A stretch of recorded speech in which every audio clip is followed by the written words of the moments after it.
Seperti diketahui, pimpinan DPR bersama Abdesi bersepakat bahwa satu langkah lagi untuk disahkan revisi Undang-Undang Desa, yaitu pembahasan bersama tripartit antara pemerintahan, DPR RI dan DPD RI.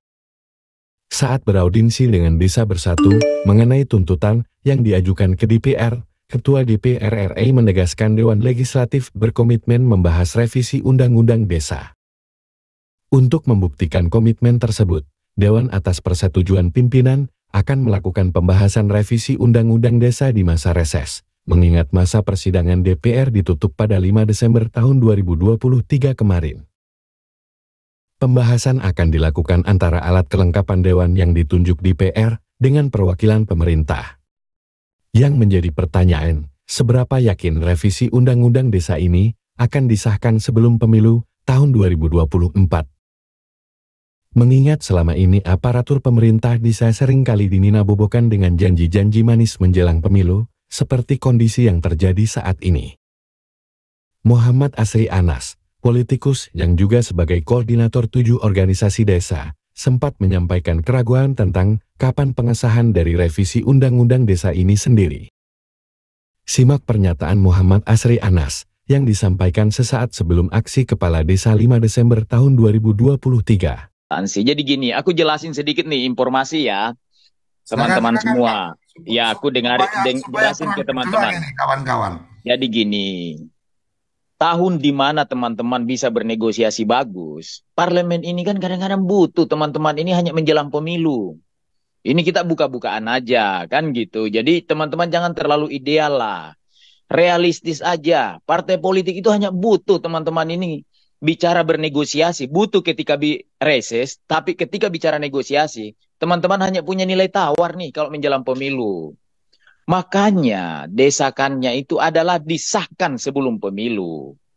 Kenapa hari ini tanggal 5 harus aksi? Karena ini paripurna penutup yang mengantar ke paripurna pembuka di Januari tanggal 24. Jadi ini harus dipahami. Saya ini 10 tahun di parlemen nih. Hafal lah yang namanya mekanisme pengaturan dan tata persidangan. Jadi gini, satu, saya jelaskan ke teman-teman, saya luruskan ya. Apakah hari ini akan diketok? Tidak mungkin. Karena surat dari DPR ke pemerintah belum jalan. Apa hasil pembicaraan saya dengan Balek? Halo? Ya.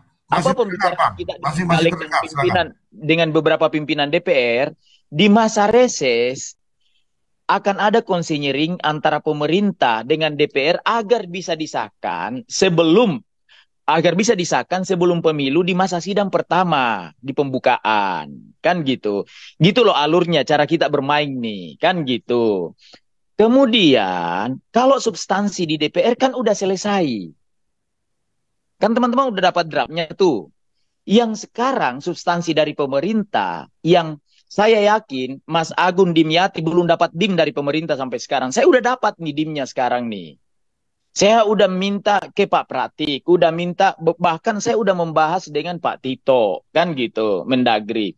Apa, misalnya kalau Mas Agung bicara rohnya desa, contoh, kenapa pemilihan kepala desa harus selalu pemilihan langsung? Bukankah desa itu basisnya adalah musyawarah dan mufakat? Kenapa desa-desa adat itu tidak harus pemilihan? Kenapa tidak bisa berdasarkan kesepakatan? Bukankah historinya desa adalah kesepakatan? Kenapa proses pemilihan kepala desa dibuat ribet seperti pemilihan kepala daerah yang harus kalau ada calon tunggal harus ada pemilihan dengan calon bayangan. Nah, itu loh yang semua. Kedua, apa keluhannya teman-teman? Tentang tata kelola desa. Selama ini hanya 30%, 70% di pemerintah pusat. Saya minta itu dimasukkan di DIM pemerintah. Kan gitu. Nah, ini contoh substansi. Jadi teman-teman semua, jadi gini, target kita adalah sebelum pemilu. Kalau ada bahasa rapat di forum dengan bahasa di ketika orasi itu kan beda, Mas. Kan teman-teman semua ini sampean semua ini kan pergerakan semua, nggak perlu lagi dijelaskan yang gitu-gituan tuh. Kemudian apa masalahnya? Kenapa teman-teman harus melakukan desakan? Satu, Ketua DPR udah pasti menyatakan maunya Oktober tahun depan. Itu loh. Ketua DPR maunya tahun depan. Saya datang di wakil ketua, Komisi 2 dan balik maunya di awal tahun. Karena janjinya sebelum pemilu. Sekarang pertanyaan saya ke teman-teman. Kalau tidak ada desakan, barang ini tidak bergerak. Kenapa demo kemarin pertama dilakukan, dilanjutkan hari ini, hanya untuk membangun timeline pembahasan itu, rule of the game-nya sesuai dengan harapannya teman-teman. Jadi gini, saya tanya Pak Pratik dengan Pak Tito. Sekarang kalau kita sandingkan dua dim, perbedaannya hanya satu dimnya itu. Pemerintah mau 8 tahun, DPR mau 9 tahun. Yang lain nggak ada perbedaan. Kecuali tambahan dari kita kayak tadi yang saya sebutkan tuh. Sekarang 8 tahun, 9 tahun, apakah teman-teman kepala desa menerima atau organisasi yang mana aja buat teman-teman tidak ada masalah kan? Harus ada kepastian di undang-undang itu. Tidak lagi bicara 10% dana transfer daerah. Kalau gitu modelnya, kapan bisa naik dana desa tuh? Nah, yang seperti itu sekarang pintunya kita. Jadi gini nih, teman-teman semua ya. Kalau pemerintah jadi kan gini, kalau pembahasan tingkat 2 kan sebenarnya nggak ada istilah pembahasan tingkat 2. Pembahasan tingkat 2 itu adalah tinggal paripurna, itu pengesahan. Sekarang tinggal expert meeting antara pemerintah dengan DPR membahas mana nih yang cocok, mana yang tidak. Kalau DPR pasti akan mengatakan, loh kami udah selesai, tinggal pemerintah kita berikan masukan. Pemerintah datang dengan 20 tawaran, ternyata 5 tawaran yang diterima. 5 tawaran itulah sekarang saatnya kita memasukkan substansi di pemerintah. Kalau DPR udah selesai, Mas. Draftnya pun teman-teman kan udah terima itu. Jadi gitu tuh. Jadi gini, kalau sekarang ini kalau teman-teman melakukan aksi, ini nggak usah ada teman-teman yang yang mohon maaf ya, yang mencoba mendeklir artinya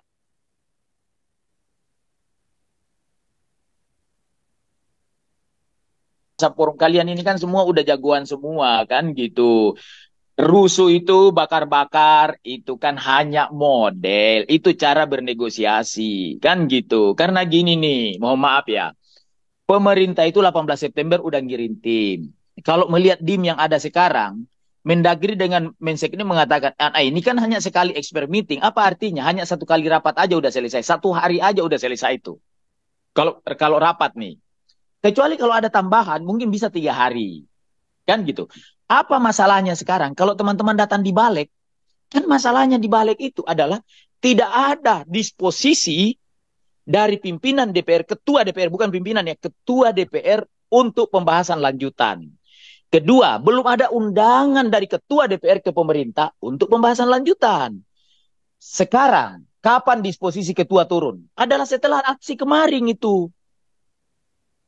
Setelah aksi kemarin teman-teman, saya dampingi tuh balik ketemu pimpinan berdisposisi sekarang ke balik gitu. Jadi disposisi itu setelah aksi kemarin teman-teman. Gitu. Setelah kami meminta langsung ke Menseknek dan Pak Tito untuk ketemu Ibu Puang agar membahas ini. Kenapa? Ada ancaman serius dari kepala desa dan perangkat.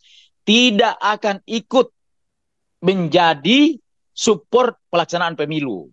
Support itu kan tidak melanggar undang-undang. Karena dia hanya mendukung. Kalau bahasa undang-undang pemilu kan kepala desa, perangkat desa itu kan pendukung. Teman-teman, jangan juga dianggap negatif kalau ada bahasa seperti itu. Itu bahasa negosiasi lah. Gitu. Jadi kan gini, ini kan saling menyandra nih di parlemen nih. Ada yang mengatakan, kira-kira gini nih bahasanya. Gue dukung nih, asal dukung partai saya ya. Tapi kita lihat kalau menang, baru saya lanjutkan di sesudah pemilu. Kira-kira begitu tuh kalau kita bawa ke bahasa politik. Ada juga mengatakan, jangan, ini janji kita sebelum pemilu kepada kawan-kawan desa ini. Sekarang yang pegang pena, tanda tangan, pengesahan dan lain sebagainya namanya Ibu Puan Maharani. Kan jelas-jelas tuh Bu Puan ceramah kok di mana acaranya Pak Desi. Oktober baru beliau akan mengesahkan. Kemudian ada image seakan-akan pemerintah disalahkan. Kan? Ya itulah kenapa teman-teman ketemu dengan Presiden. Presiden mau menjelaskan, loh kami ini udah siap tanggal 18. Kalau ada pasal yang berbeda, intinya undang kami dulu. Kan gitu tuh. Biasa itu. Kalau ada perbedaan, selesai ketika rapat. Nah masalahnya sekarang pemerintah posisinya tidak bisa ikut rapat kalau nggak ada undangan. Hanya dua yang boleh mengundang. Siapa yang dimandat oleh pimpinan untuk membahas, itulah yang mengundang pemerintah. Atau kedua, pimpinan langsung yang mengundang. Jadi gini nih, jadi teman-teman semua mohon maaf ya. Kalau tidak ada aksi 1-2 kali ini, saya sangat percaya sesudah pemilu baru ini disahkan. Kalau ada yang mengatakan teman-teman jangan kerasa kerusuk, jangan tergesa-gesa, udahlah. Kita ini kan semua, mohon maaf ya, kalian ini semua kan udah jagoan tentang substansi, kan gitu. Mas Agung mohon maaf, bahasa kita ini, kalian ini bahasa pergerakan harusnya, kan gitu. Kapan saatnya teman-teman mau bernegosiasi secara real? Kalau bukan sekarang, menjelang pemilu. Kalian bisa ngancam pemerintah, kalian bisa ngancam DPR. Kalau sesudah pemilu, teman-teman ini, mohon maaf ya, nggak punya nilai negosiasi politik. Punya nilai pembangunan, tapi tidak punya nilai negosiasi politik. Tahu apa yang saya minta ke Pak Tito? Pak Tito, tolong buat leveling yang sama dengan Pak Pratik. Leveling yang sama antara Undang-Undang 32 dengan Undang-Undang 23. Sekarang ini kepala desa, hanya jagoan tuh di desanya. Tapi ketika ketemu bupati, penakut semua. Itulah yang kita mau naikkan marwahnya, itu undang-undang desa itu. Leveling antara 3 undang-undang pemerintahan, undang-undang MD3, undang-undang 23, dan undang-undang desa. Sekarang nggak leveling, Pak. Undang-undang desa ini dikangkangi, dibawa ke tiaknya undang-undang pemerintahan daerah. Itulah yang saya minta ke Pak Tito. Teman-teman, saya ikut sekarang merumuskan, membantu Pak Tito tentang PP nomor 11. Tentang siltapnya, teman-teman desa. Dinaikkan 2% per tahun. Kemudian yang kedua, siltap harus langsung masuk ke rekening desa. Udah disetujui Menteri Keuangan semua sekarang. Kemudian yang ketiga, ada dana purna bakti untuk seluruh. BPD jangan lagi tunjangan, tapi dia gaji. Ini udah selesai siltapnya sekarang. Tinggal ditanda tangan. Udah tinggal dikirim ke presiden kok. Ditanda tangan. Hanya saya bilang ke Pak Tito, Pak jangan dikirim dulu. Tunggu dulu, daripada ada perubahan PP selanjutnya. Tunggu dulu pengesahan Undang-Undang nomor 6. Supaya PP ini tidak berubah lagi, kan gitu.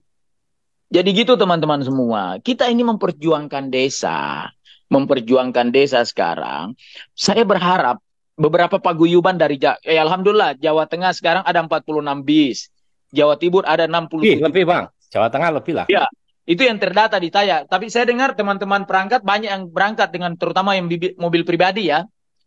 Artinya gini, teman-teman semua, apapun gerakan ini, saya selalu kata beberapa teman-teman paguyuban dari Jawa Tengah, Jawa Timur, saya bilang, jangan lihat organisasi. Kalian semua ini, saya ini tidak pernah membeda-bedakan organisasi. Siapapun sama levelnya, yang penting kita berjuang dengan desa, kan gitu. Karena kan banyak selalu bertanya ke saya, ini itu siapa asli? Saya selalu mengatakan, bapak saya ini kepala desa 18 tahun. Saudara saya 2 sekarang kepala desa Pak semua. Kan gitu. Jadi darah saya ini darah kepala desa Bapak-bapak semua. Jadi gini. Saya kan aktif berkomunikasi dengan seluruh. Gimana? Mungkin saya potong dikit. Yang kemudian masyarakat melihat ini kan kesannya hanya urusan masa jabatan. Sementara tadi Abang juga menyampaikan tentang dana desa yang kemudian tidak lagi kemudian mengacu dengan 10% dari transfer daerah. Ini kira-kira kalau untuk yang dana desa ini ceritanya gimana? Karena kita juga mendengar dorongan tentang DPD RI bicara tentang satu desa 10 miliar. Kemudian ada partai yang bilang satu desa 5 miliar. Ini kalau khusus untuk tentang dana desa bagaimana ini Bang? Ya, jadi kalau gini, bahwa ini bukan hanya perjuangan tentang masa jabatan. Iya, jadi gini, ini mohon maaf. Ini masa jabatan ini kan udah terlanjur jadi jualan politik ya. Teman-teman aksi dulu 2 kali kan image sebelum aksi ini kan image yang terbentuk keluar kan adalah image perjuangan masa jabatan kan. Nah, ini kan banyak kontraproduktif di lapangan. Walaupun ya jujur aja, teman-teman kan juga butuh itu kan gitu. Nah, sehingga kita membuat formula. Saya minta ke pemerintah, boleh nggak? Jangan rumus dana desa itu, rumusnya adalah 10% transfer daerah. Kan gitu. Kita buat formula lain yang kira-kira fleksibel nanti sesuai dengan APBN. Kan gitu. Karena gini, Kalau sekarang 10% transfer daerah, dihitung bagaimanapun, itu nggak bisa melebihi 3 miliar.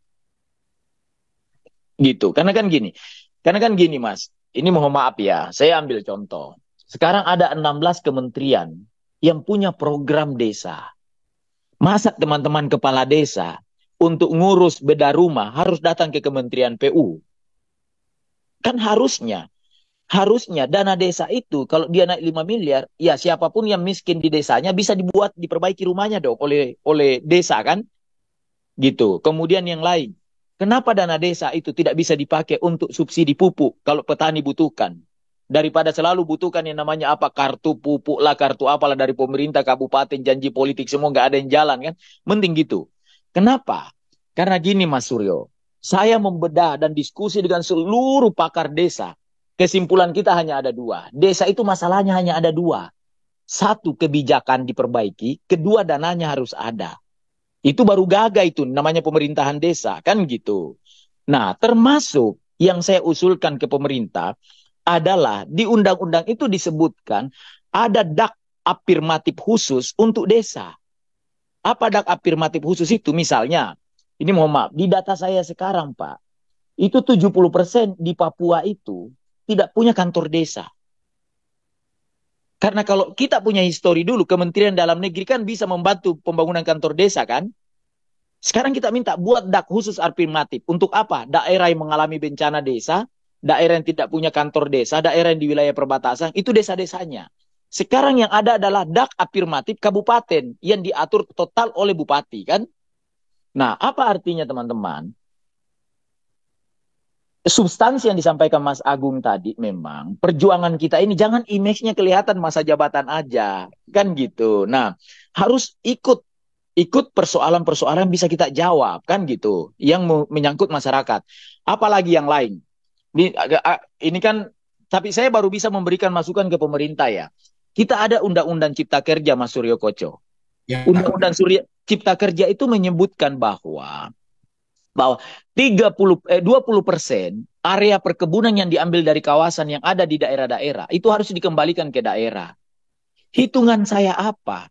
13.000 desa yang ada di kawasan perkebunan sawit. Harusnya sawit-sawit itu setelah replanting tahap kedua dibalikin lahannya untuk ke warga desa, apalagi ke bundes desa.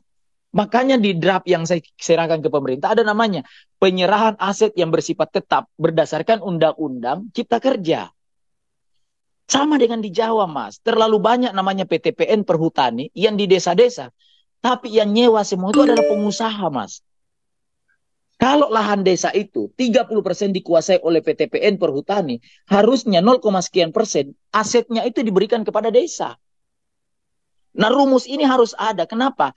Karena saya membaca data desa, Pak, aset desa. Dalam perjalanan, tidak ada desa satupun yang bertambah asetnya setiap tahun. Termasuk di Jawa yang ada namanya tanah bengkok, berkurang terus.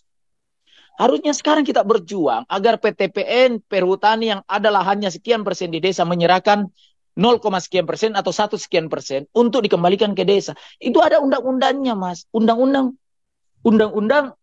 Cipta Kerja. Nah, sinkronisasi inilah yang dalam pandangan saya belum dibahas substansi itu di draftnya teman-teman DPR. Karena teman-teman DPR kemarin udah terlanjur terjebak bicara tentang masa jabatan. Nah, sekarang pertanyaannya ketika kemudian ada beberapa klausul yang kemudian perlu dilakukan pembahasan dengan waktu yang sangat terbatas ini. Apakah mungkin itu kemudian akan masuk atau kemudian ya yang ada sekarang ini kemudian dilakukan proses pembahasan sehingga masih juga akan ada tersisa beberapa masalah yang tadi Bang Asri sampaikan? Ada, masih bisa Mas. Makanya mungkin nanti Mas Dimyati, Agung, saya rencana mau undang teman-teman yang suka bicara substansi untuk duduk bersama dengan tim pemerintah.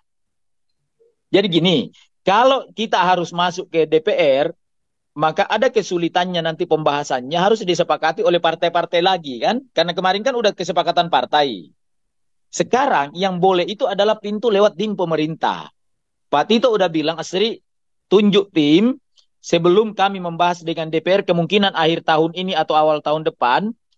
Tunjuk tim teman-teman di desa biar duduk bersama tim pemerintah supaya ketemu. Kan ini kan hanya saya nih yang bicara ke pemerintah kan. Nah, saya bilang iya Pak, yang penting udah ada undangan dulu dari dari DPR, udah itu baru kita duduk bersama. Pintu kita sekarang di eksekutif. Dan tentu hal yang saya sebutkan tadi, memang yang paling memahami itu kan eksekutif, Mas. Makanya sekarang kita bersinergi dengan eksekutif karena saya bicara Pak Supratman juga memberikan saran asri kalau ada dim tambahan yang lebih substantif, tolong dim itu masuknya ke dim pemerintah. Kalau masuk di dim kami, nanti kami minta persetujuan partai-partai lagi, kan agak sulit, kan gitu. Karena udah diketuk, gitu loh kira-kira.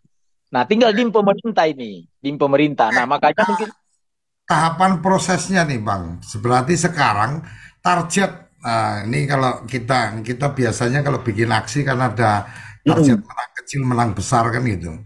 Kemenangan kecil atau kemenangan yang diharapkan hari ini dengan aksi ini apa ini Bang?